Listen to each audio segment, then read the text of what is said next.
Hey there and happy Monday. It's kind of like one of those fix-it days on the farm, I guess. And so I'm just kind of waiting here on hold and just kind of waiting for the combine to get finished fixing and repaired, and then off we go. So I have everything ready and hopefully I can squeeze this video in. I guess I hope it's that quick of a fix too, that I can get back out there in the grain cart and such. So what I'm bringing to you now is card number 5 for October's virtual stamp camp. And so I've kind of looked through cards number 1 through 4 of what I've done so far and went, oh, they're kind of dark, and not that I didn't like them, but I always try, when I'm thinking of a group of cards that I'm sending out for everybody for their group of 10, I try and give color variants, occasion, different cards for different occasions, and make sure that people are pleased with the variety included each and every month so that it doesn't look alike. And I know there'll be fall, I know there'll be birthday, I know there'll even be Christmas. And so with that, I thought, let's just get some different colors going on there. Let me put down my iPad too here, and then I can show you the card. All right. Hey there, Pam. Thanks for joining in. So here's today's card. Pam loves blue. I love blue. And so I was inspired by today's card when I saw an ad for a t-shirt, and it had kind of a daisy and a Bible verse, and it had a soft yellow on kind of a softer blue. And I went, oh my goodness, those look like Stampin' Up! Colors, and how can I incorporate that into a card? And so that's my inspiration. I know Ginger, when she watches, she's always like, oh, there you are, inspired again by something. Hi, Fran. And so that was my inspiration for today's card. And let me get my camera then turned around for you guys so you can see. You put it one more notch here, the card the right way. So this is obviously a birthday card today. Happy birthday, using some punches, some sponging, and just some really fun, pretty paper. And the colors are So Saffron and Misty Moonlight. Where I'm getting the products from today is the annual catalog. I've really been using 2 of these sets together. Almost every time when I use one, I use the other. So Create with Friends and the annual catalog is found on page 36. So it has some really nice big cursive looking words and then some smaller words that you can put with that. Thanks, Pam. And then on page 63, kind of the same thing. Big words, small words, some cursive, some just straight font. And this is the Biggest Wish stamp set. And like I said, these 2 really coordinate well together. I almost wish that they were shown on opposite sides of the page, you know, in the catalog, so you could see how well they go together. And that's just my opinion. They never ask me all that kind of stuff. They do ask me some things. And then for the pretty paper. So this is actually fall paper, and it's from the Harvest Meadow Suite. So from the mini catalog, on page 55 here. I know a lot of you have really fallen in love with the pretty Harvest Meadow products. There's so many great dies, stamps. The cork paper's been fantastic. I've heard lots of rave reviews back on those that have ordered it. I love these things. The brushed metallic adhesive back dots, they are on back order until November 1st or the week of November 1st. I want to let you know that. The paper though, a lot of people have been getting the paper. And so that's what I did, is I went with the paper and thought, this is just going to be so fun. And I think my next card, I want to use the kind of the crushed curry version. So I used the Misty Moonlight today. Actually, I think, yeah, I was going to say it's upside down here. Now I have it the right way. But for those of you that are like, oh yeah, she's used this before, so maybe this will look familiar when I use that. And this is what I want to use next, is this kind of nice pattern here, I think, with the crushed curry for a nice fall color. I don't know what I'm going to do with it yet, but it's just calling my name. So that is where everything is coming from. And I'm using like 2 different punches, a die set, some embellishments, a couple different colors, a couple different stamp sets. So when it was time to actually put my my header on for this video, like I always put a title of kind of the main highlights of what I'm using. I'm like, do I put this stamp set, these punches, the paper? And so I just kind of put a few things, but always know that when I'm done with my video, I post a still shot of the card listing all, I always call it ingredients because I love to cook and bake, if you know me. I put all the ingredients used to make the card, so that will help you guys always to fall back to that as a resource too. There. Hi, Margaret. Thanks for joining in. All right, so I always have to think, like, where did I start making my card, and was that a good place to start? My color combination's pretty basic here. I'm pulling in just a little bit of garden green for my colored stems for the daisies, but otherwise just starting with basic white and then the pretty Harvest Meadow Designer Series paper and Misty Moonlight cardstock. So let me think. I think I will just start with punching. So Stampin' Up! Has a couple different daisy punches in the catalog. This one's called Daisy, and this one's called Medium Daisy Punch. So with the first big, large one, I will punch out 2 of them. I always feel like the daisies look more full when 2 are punched out and layered together.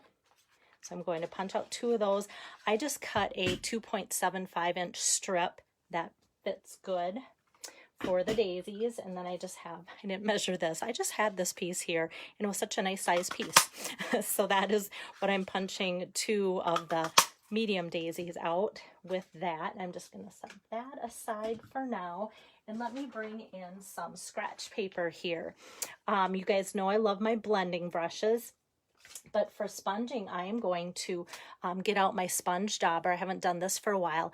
I like the sponge dauber because I just want a controlled area here. Not saying the blending brushes can't be controlled, but I feel like I'm going to get too big of an area if I use my blending brushes on this today.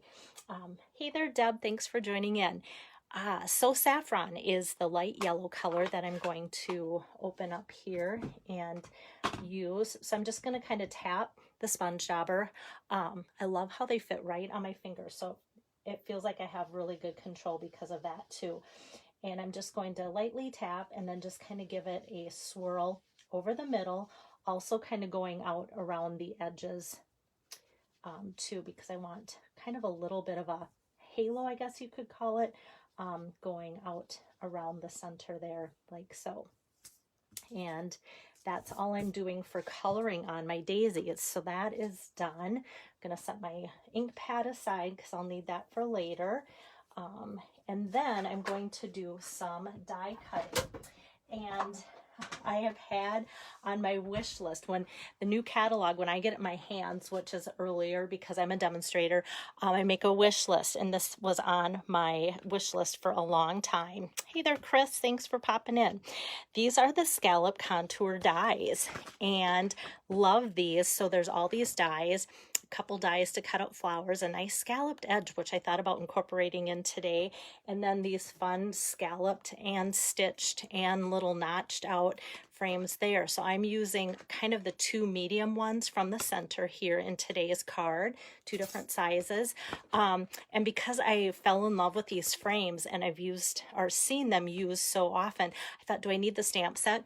And I know from past when I've thought, all I need are the dies, I kick myself later because then I'll see something cute. And yes, these dies go with the stamped images. Today I'm just using the frames. But when there's a 10% savings, when you buy them all at the same time, then it's a good time to get it just right away. So that's where I'm going with that too, is I've learned from experience. So I'm going to take the smaller of the 2 that I'm using today and just run that through here with my cut and emboss machine. Hi there, Kay. Thanks for sharing. And so I have this. And so some people have said, is this a flaw? When they see this little kind of slit there, there's a couple of them on the sides, and it's kind of connected there, so it doesn't obviously fall apart or whatever. But that's if you want to use ribbon and want to put ribbon through there, it can kind of hold that into place. So that is not a flaw. It is there on purpose for that effect. And then I'm just going to grab a big piece here of the Misty Moonlight, and I'm going to run that same smaller frame through with the next larger size of that. And I'll run both of these through at the same time. And that'll be it for die cutting.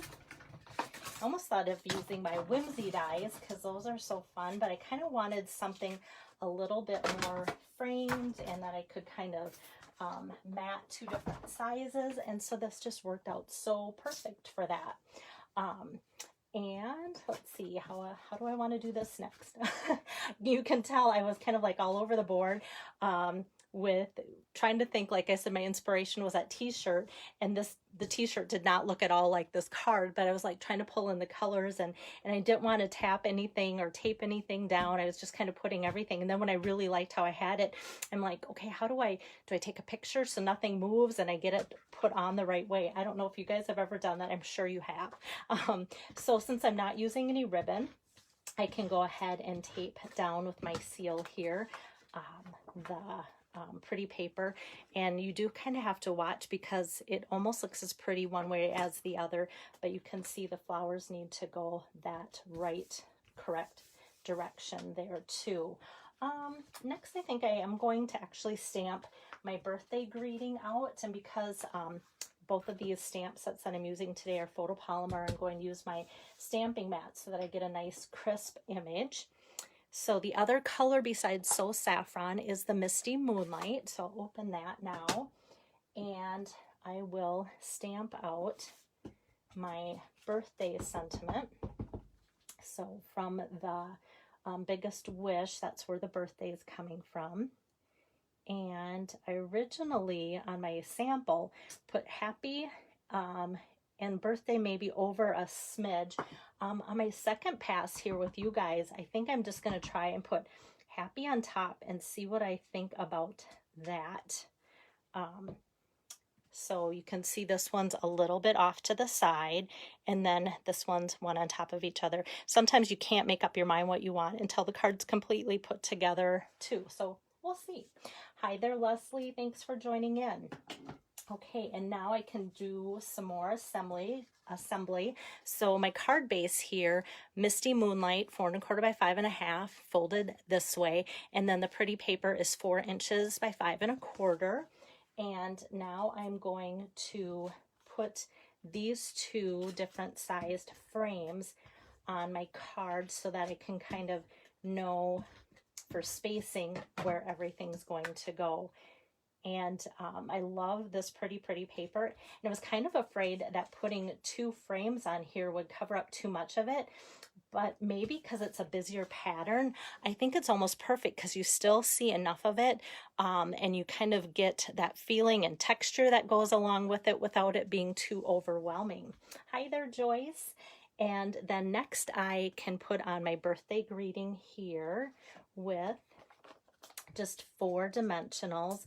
I'll put 1 in each corner, and I kind of want to, because I'm going to be adding some stems for my flowers, I want to just put them in the corners so that there's spots to kind of slide the greenery for that in behind there. So my dimensionals are here, leaving space for me to be able to tuck those in there. And for assembling my flowers, like I said, my daisies, I like to punch out 2, and you go, okay, why did you sponge that? Because that's not really something that you think might show or not, but oh yeah, I hope they never, Chris says, I hope they never discontinue So Saffron. And it is so true. It is such a nice soft color. I hope not either. Some of these colors I feel like should be no matter what, like forever. Like some colors are like black and white. Yes. So I did my sponging on both of them. So then when I give it a twist, kind of the halo will show through on both of them. So that's why I did kind of the sponging throughout all of it.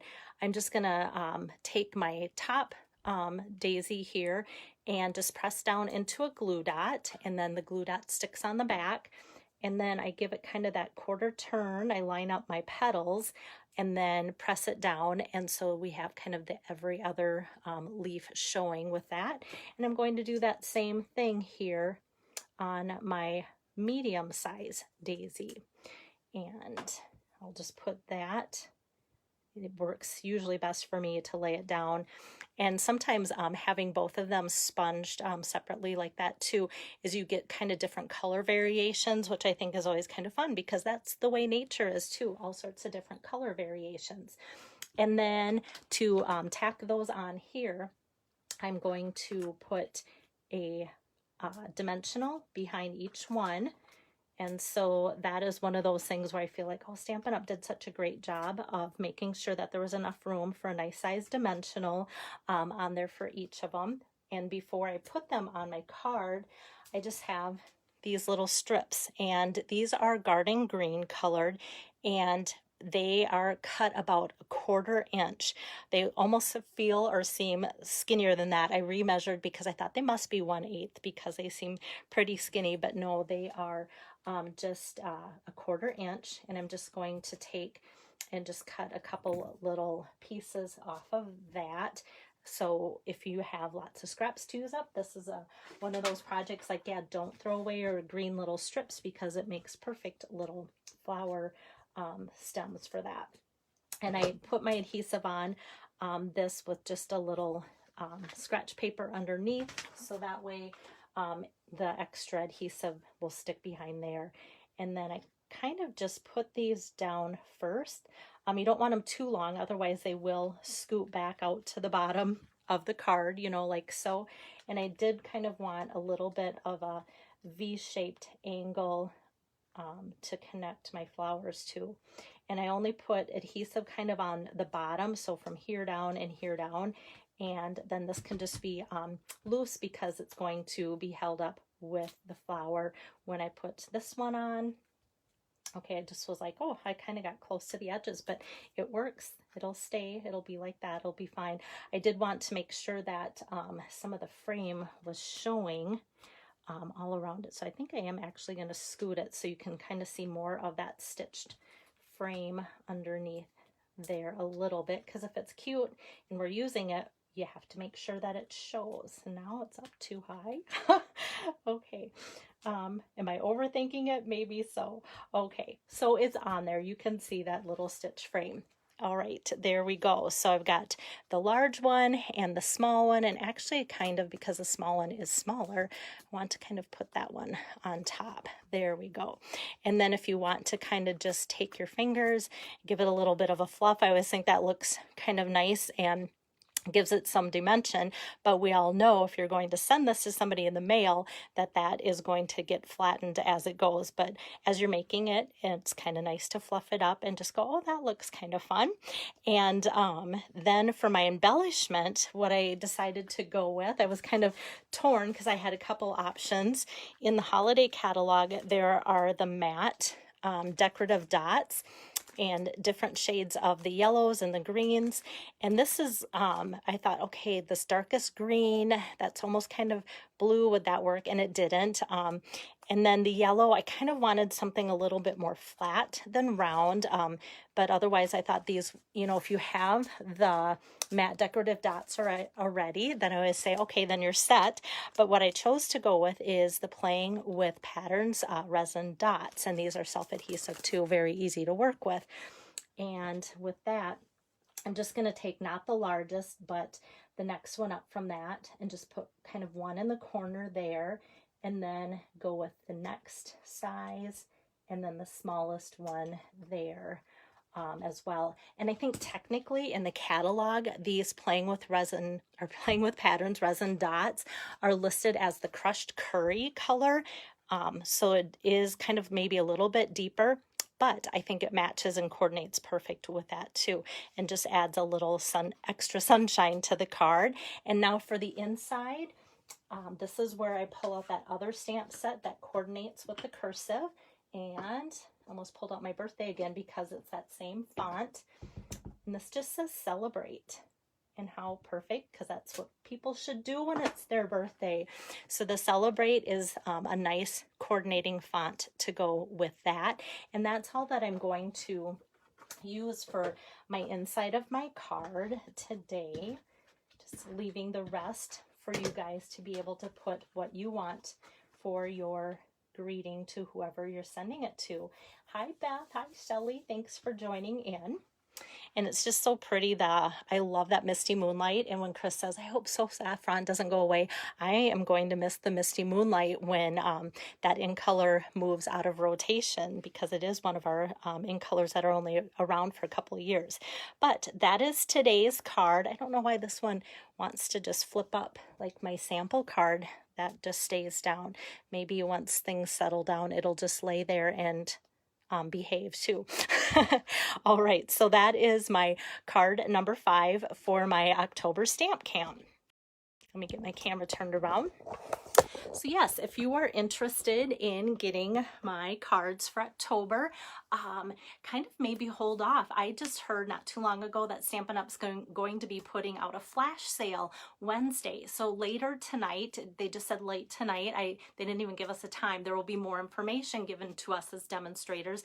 I will email that out, and I will also put that on this Facebook page too.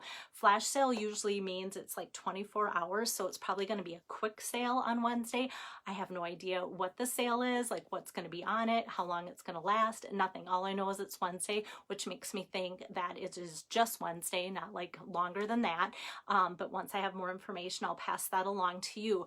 And with that, then I coordinate, you know, the how can you get my cards.